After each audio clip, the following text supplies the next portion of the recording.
کیا واقعی قبر میں نبی صلی اللہ علیہ وسلم کا دیدار ہوگا، یا یہ صرف ایک مشہور بات ہے جس کا حقیقت سے کوئی تعلق نہیں؟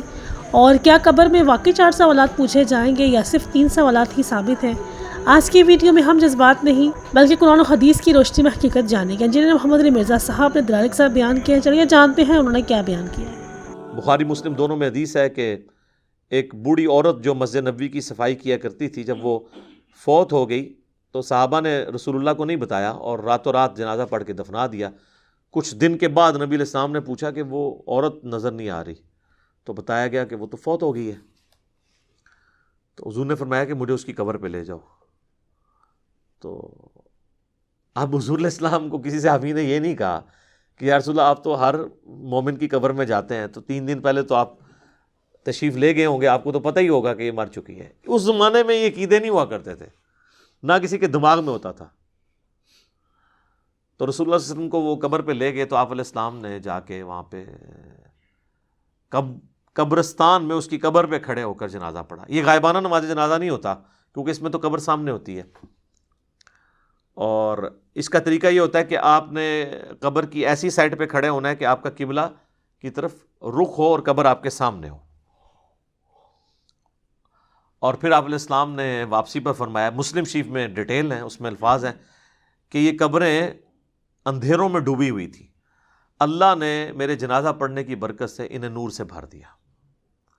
اب یہ سبحان اللہ تو آپ نے بول دیا ہے، لیکن اس کا جو ایک تلخ پہلو ہے کہ نبی کی دعا کی برکت سے کسی کافر کی قبر جو ہے نا وہ نور سے نہیں بھر سکتی، کیونکہ کافر کے بارے میں تو نص قطعی ہے قرآن کی۔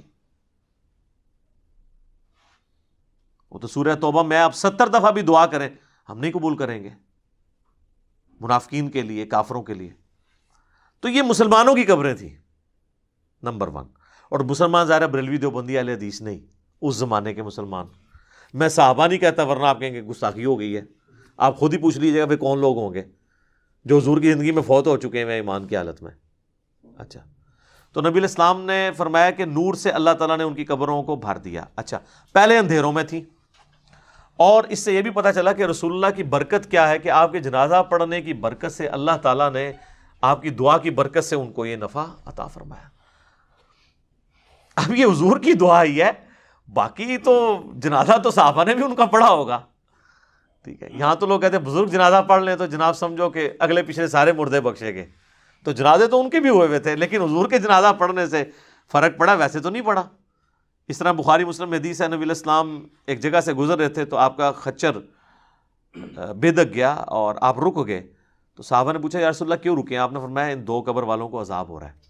کسی صحابی نے نہیں کہا کہ کشف القبور ہے، ہمارے جو گھوڑے کے قدموں سے خاک نکل کے جو ہمارے گھوڑے کے نتھنے میں بیٹھے گی، وقت کا بڑے سے بڑا غوث بھی اس مرتبے کو نہیں پہنچ سکتا۔ جب غوث قبروں کے اندر جھانک کے دیکھ لیتے ہیں تو یا رسول اللہ ہم بھی ابھی دیکھ لیتے ہیں۔ وہ تو حضور سے پوچھ رہے ہیں کہ یا رسول اللہ یہ کیا ہے، قبر کے اندر کیا ہو رہا ہے؟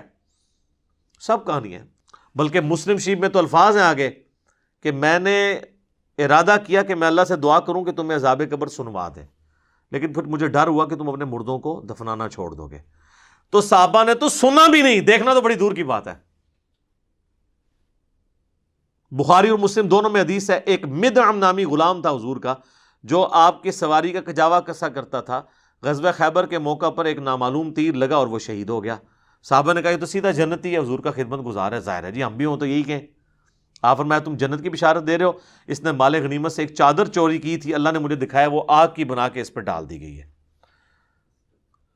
اب باقی اصحاب میں سے اگر کسی نے ایک رسی بھی چھوٹی سی یہ سمجھ کے اٹھائی کہ مال غنیمت میں اس کی کیا ویٹیج ہے اور گھر لے گیا تھا، فوراً گھروں کو باغے لا کے حضور کے پاس جمع کروائی کہ بھئی یہ آپ ہوتے تو آپ کہتے جو کچھ بھی ہیں تیرے محبوب کی امت سے ہیں۔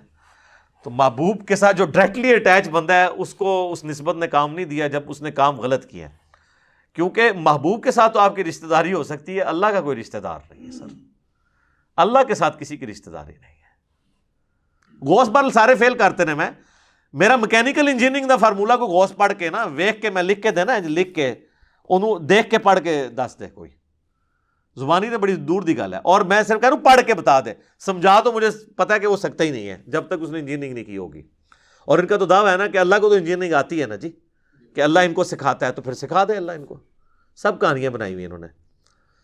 تو نبی علیہ السلام فرمایا کہ ایک پیشاب کے چھینٹوں سے نہیں بچتا تھا، دوسرا چغلی کھایا کرتا تھا۔ پھر آپ علیہ السلام نے ایک ٹہنی درخت کی توڑی، اس کے 2 حصے کیے اور اسے لگا دیا دونوں قبروں پہ۔ آپ نے فرمایا جب تک یہ ہری رہیں گی نا، ان کے عذاب میں تخفیف ہوگی۔ اب یہ حضور کے ہاتھوں کی برکت ہے۔ لوگوں نے پھر آگے ضرب تقسیمیں لگا دیں کہ جی وہ ٹہنیاں جو ہے اللہ کا ذکر کریں گی اور ذکر کرنے کی برکت سے یہ ہوگا۔ اور سر ٹہنیاں لگانے سے کیا ہونا ہے؟ وہ رسول اللہ کے مبارک ہاتھوں کی برکت تھی، اور اسی کو پھر ایکسٹراپولیٹ کیا نا انہوں نے قبروں پہ جو پھول ڈالتے ہیں۔ تو پھر آپ پھول نہ ڈالیں، جو نبی علیہ السلام نے کیا آپ وہی کام کریں۔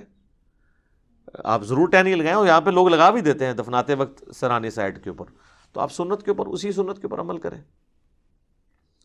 تو آپ نے فرمایا ایک پیشاب کے چھینٹوں سے نہیں بچتا تھا اور ایک چغلی کھایا کرتا تھا۔ بظاہر ایک دیکھنے میں معمولی سے گناہ ہے، لیکن ان کا عذاب یہ یعنی ان کو دیکھنا پڑا۔ تو نبی صلی اللہ علیہ وآلہ وسلم کے اس عمل کی برکت سے ان تک یہ نفع پہنچا۔ تو یہ تو حضور کی برکات ہیں۔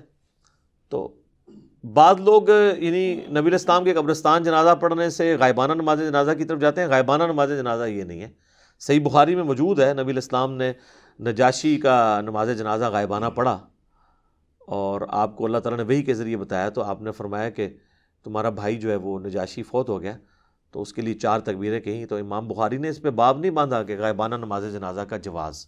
امام بخاری کو پتہ تھا یہ نجاشی کی خصوصیت ہے، کیونکہ نجاشی کی تو وہ حیثیت نہیں تھی جو رسول اللہ کے اور اصحاب کی تھی۔ حضور کے نزدیک سب سے لاڈلے صحابہ، جن میں ٹاپ آف دا لسٹ حضرت زید ابن حارثہ، جن کا نام قرآن میں آیا سورۃ الاحزاب میں، حضور کے منہ بولے بیٹے، اور وہ جنگ موطا میں شہید ہوئے۔ تو بخاری کے الفاظ ہیں، آپ مدینہ شریف میں رو رہے ہیں کہ میرے زید کو شہید کر دیا گیا، میرے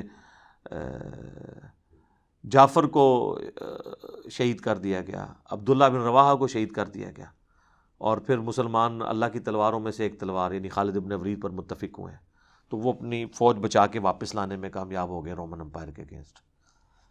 لیکن نبی علیہ السلام نے ان کا کوئی نہیں کہا کہ اٹھو تو زید پہ نماز جنازہ غائبانہ پڑھے۔ تو یہ غائبانہ نماز جنازہ کیٹاسٹرافک کنڈیشن میں اگر کوئی کفر کی سرزمین میں مر گیا ہے اور وہاں پہ اس کا کوئی یعنی نماز جنازہ پڑھنے والا نہیں ہے، تو آپ یہاں پہ ضرور پڑھیں۔ یہاں تو ایک شہر میں مرتا ہے، ہزاروں کا جنازہ ہوتا ہے، دوسرے شہر میں اس کا غائبانہ پڑھ رہے ہوتے ہیں، اور اس کا پڑھ رہے ہوتے ہیں جو ذرا امیر ہوتا ہے، جس نے زیادہ فنڈ دیا ہوتا ہے۔ غریب آدمی کے لیے کہتے ہیں جی دعا، امیر آدمی کے لیے غائبانہ نماز جنازہ، ٹھیک ہے نا۔ تو نہ آپ کی دعاؤں سے کوئی فرق پڑ رہا ہے، نہ نماز جنازوں سے، کیونکہ آپ تو سب کچھ دنیا داری کے لیے کر رہے ہیں۔ تو یہ جو ایٹیچیوڈ ہے، پھر اس کے اوپر چندے اکٹھے کرنا، آپ پتہ نا ہمارے تو یہاں ایک بہت بڑی جماعت رہی ہے جس نے غائبانہ نماز جنازہ کو ایک ایکٹیویٹی بنا کے اس طرح پریزنٹ کیا اور یعنی ہلچل مچا کے رکھ دی، اور اس میں پھر چندے اکٹھے کیے۔ تو یہ بھی ایک یعنی لوگوں کی جیبیں ہتھیانے کا ایک ذریعہ بن گیا یہ۔ حالانکہ مردے کے لیے تو دعا کرنی ہے کہ اللہ تعالیٰ اس کے لیے کوئی آسانی والا معاملہ فرمائے۔ اچھا، دفنانے کے بعد اذان دینا بھی کوئی ثابت نہیں ہے، اور اس طریقے سے ہمارے دیوبند اور بریلوی حضرات جو ہے نا وہ میت کو دفنانے کے بعد نا سرہانے پہ کھڑے ہو کر نا سورۃ البقرہ کی شروع کی آیات تلاوت کرتے ہیں، اور پاؤں والی سائڈ پہ سورۃ البقرہ کی آخری آیات تلاوت کرتے ہیں۔ یہ روایت موجود ہے، لیکن یہ روایت جو ہے فیبریکیٹڈ روایت ہے۔ یہ روایت شعب الایمان امام بیہقی کی کتاب میں ہے، مشکات المصابیح کے اندر موجود ہے، لیکن اس کے اندر ایوب نام کا ایک متروک راوی ہے، یعنی جس سے حدیثیں لینا محدثین نے چھوڑ دی ہوں، ریجیکٹڈ پرسنالٹی۔ تو یہ یعنی مردود قسم کے راویوں سے روایت کی گئی روایت ہے، اس کی کوئی اصل نہیں ہے۔ اصل چیز وہی ہے جو میں نے بیان کر دی ابو داؤد سے، کہ آپ نے میت کے لیے دعا کرنی کہ اللہ تعالیٰ اسے قبر کے سوالات میں استقامت عطا فرما۔ اور قبر کے سوال جو ہیں وہ بخاری، مسلم، ابو داؤد، مسند احمد میں رپورٹ ہوئے ہیں، کچھ حصہ بخاری مسلم میں ہوا ہے، کچھ ابو داؤد میں، ترمذی میں، مسند احمد میں۔ پہلا سوال ہوگا من ربک، تیرا رب کون ہے؟ دوسرا سوال ہوگا ما دینک، تیرا دین کیا ہے؟ تیسرا سوال ہوگا، ترمذی میں تو الفاظ ہیں من نبیک، تیرا نبی کون ہے؟ بخاری میں الفاظ ہیں ما کنت تقول فی حق ھذا الرجل، تو اس مرد کے بارے میں دنیا میں کیا کہا کرتا تھا، یا تو کیا کہے گا اس کے بارے میں؟ وہ کہتے ہیں جی نبی علیہ السلام کی شکل مبارک دکھائی جاتی ہے اور پوچھا جاتا ہے اس مرد کے بارے میں، تو یہ حاضر رجل، وہ کہتے ہیں حاضہ کا مطلب تو ہے کہ وہاں پہ موجود ہوں گے۔ سر اگر حاضہ کا مطلب وہاں پر موجود ہوں گے تو اس کے جواب میں یہ تو نہیں ہونا چاہیے ہوا محمد الرسول اللہ، ہوا تو پھر جو ہے وہ تھرڈ پرسن کا صیغہ ہے، ہونا چاہیے حاضہ محمد الرسول اللہ۔